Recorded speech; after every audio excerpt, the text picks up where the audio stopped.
aujourd'hui on se retrouve pour une nouvelle vidéo. Donc aujourd'hui je vais vous montrer comment réaliser 3 DIY. Donc ce présentoir à boucle d'oreille, ce scrunchie et une petite trousse en velours côtelé. Donc si ces 3 DIY vous intéressent, je vous invite à continuer de regarder la vidéo. Pour ce DIY, il vous faudra donc un cadre, du tissu, une paire de ciseaux, un stylo et une agrafeuse. Tout d'abord, j'enlève l'emballage et je détache la partie en carton qui se trouve derrière.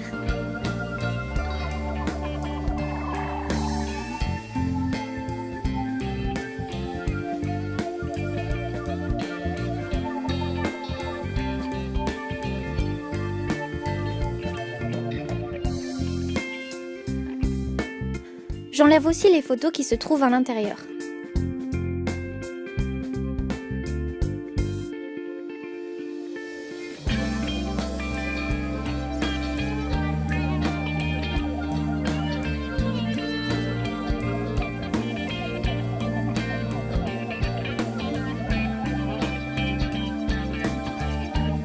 Je n'oublie pas non plus d'enlever la vitre afin qu'il ne me reste plus que le cadre en bois.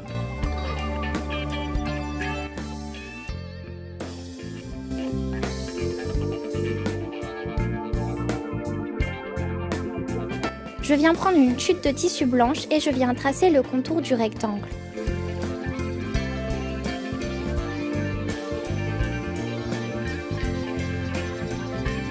Et je coupe.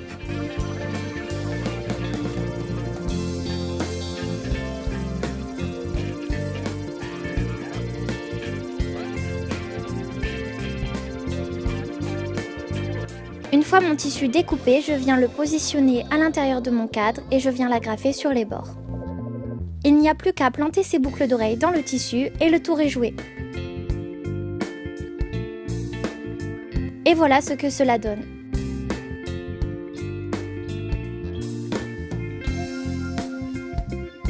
Pour ce prochain DIY, nous allons faire une trousse en velours côtelé. Tout d'abord, je viens prendre mon tissu que je vais plier en deux pour pouvoir découper les deux rectangles en même temps.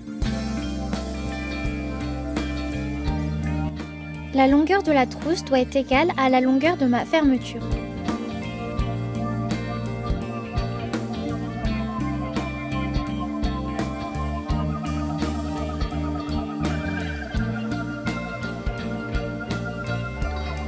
Puis je replie le tissu endroit contre endroit afin de pouvoir tracer une ligne droite.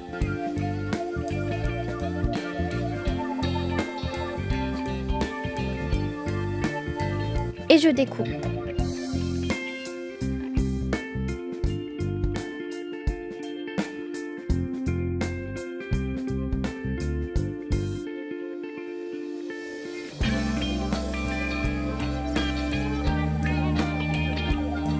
Me voilà donc avec deux rectangles. Je viens prendre un zip, qui est donc de la longueur du côté du rectangle, et je viens le positionner bord à bord avec le tissu endroit contre endroit. Et j'épingle. Une fois épinglé, je vais venir coudre tout le long. Pour cela, j'utilise un pied qui est fait spécialement pour coudre les fermetures. J'utilise ce pied pour pouvoir coudre le plus proche de la fermeture. J'ai utilisé du fil blanc pour que vous puissiez bien voir, mais bien évidemment, faites avec du fil de la couleur du tissu. Je n'oublie pas de faire un point d'arrêt au début et à la fin. Pour sécuriser le tout, vu que je n'ai pas de surfileuse, je viens faire un point zigzag tout du long.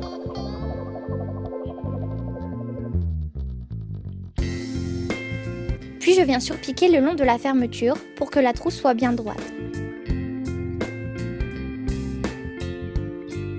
Je recommence ces étapes avec le deuxième morceau de tissu.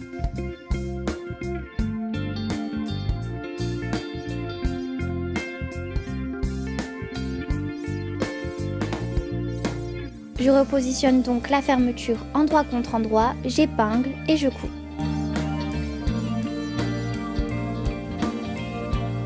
Il ne reste donc plus qu'une étape, c'est fermer la trousse. Je viens donc épingler le reste du rectangle.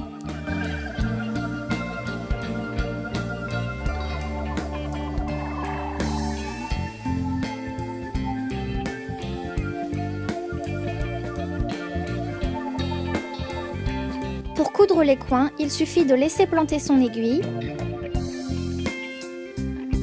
de lever le pied et de tourner le tissu et de recoudre à nouveau. Il faudra faire cela pour les 2 coins qui se trouvent en bas. Une fois cousu, je n'ai plus qu'à retourner la trousse et à bien définir les coins.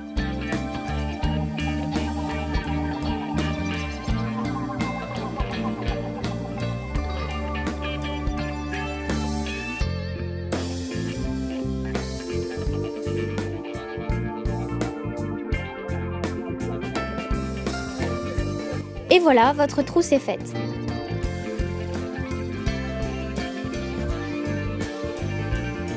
Pour ce dernier DIY, je vais vous montrer comment réaliser un scrunchie. Je vais venir découper une bande de 12 cm de large et d'une assez grande longueur. Pour moi, ici, j'ai choisi une longueur de 32 cm. Puis je découpe mon rectangle.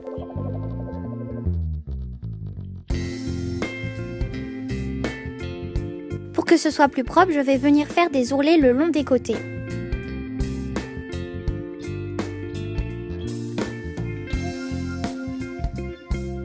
J'épingle.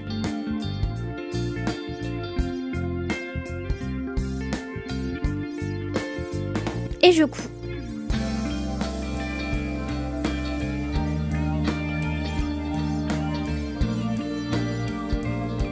Je n'oublie toujours pas de faire un point d'arrêt au début et à la fin. Une fois les ourlets faits, je vais venir plier mon rectangle en 2. Et je viens me munir d'un élastique trouvé en grande surface. Je viens le glisser à l'intérieur de mon rectangle. Et je viens épingler bord à bord.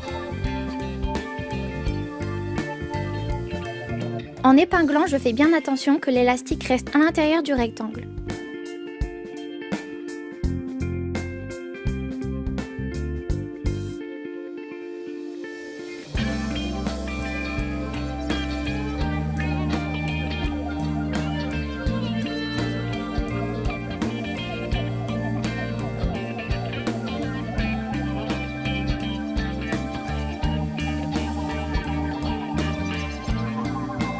Et j'épingle tout le long.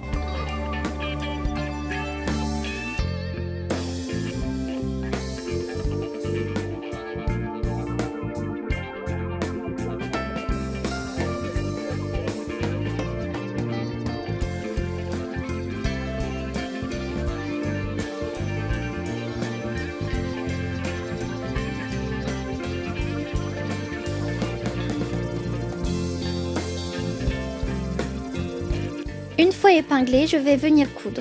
Évidemment, vous pouvez faire à la main si vous n'avez pas de machine à coudre ou même avec de la colle pour tissu. Je ne coupe pas jusqu'au bout, je laisse une fine ouverture pour pouvoir refermer le scrunchie.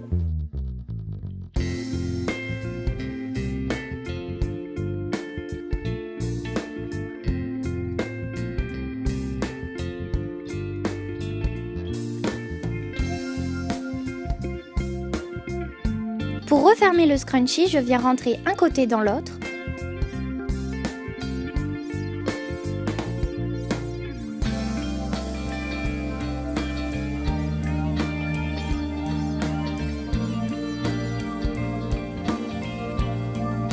Et je viens plier les bords pour que ce soit plus propre.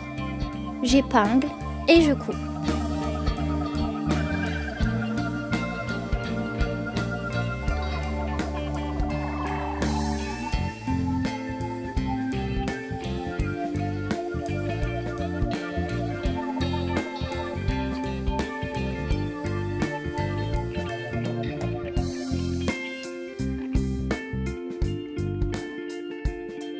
Et voilà le résultat.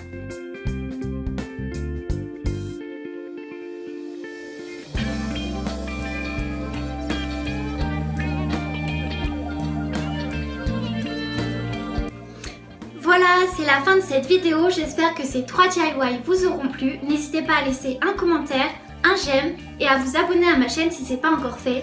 Et on se retrouve pour une prochaine vidéo. Salut!